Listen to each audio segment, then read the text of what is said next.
धनंजय मुंडेंची मुख्यमंत्र्यांनी चौकशी करावी। अजित पवार ही घाण अजून किती दिवस सांभाळणार? मनोज जरांगेंचा सवाल।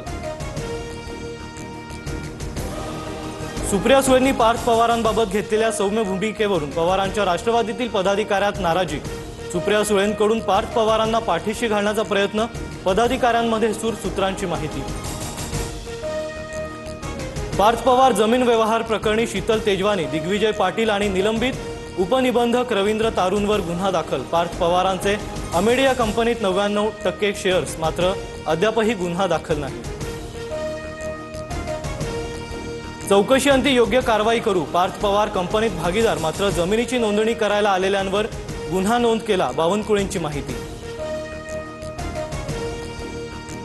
1800 कोटींची जमीन 300 कोटींना खरेदी, मुद्रांक शुल्कही माफ। हे म्हणजे लूट आणि त्याला कायदेशीर सूट। वंचितचे हक्क हिसकावून घेणाऱ्या लुटारूंवर सरकार अवलंबून असल्यानं मोदी गप्प। राहुल गांधींचं ट्विट। पुण्याचे पालकमंत्री असताना मुलाचा 300 कोटींचा व्यवहार वडिलांना माहीत नाही, असं कसं होईल? चौकशी होईपर्यंत नैतिकता दाखवत अजित पवारांनी राजीनामा द्यावा। अंबादास दानवे यांची टीका। पुणे जमीन खरेदी प्रकरणात मूळ आरोपीला वाचवण्याचा प्रयत्न। नार्कोटेससह अमेडिया कंपनीच्या सर्व भागीदारांवर कारवाई व्हावी। अजितदादांनी तेव्हाच रोखलं असतं तर आज ही वेळ आली नसती। वडेट्टीवारांची टीका।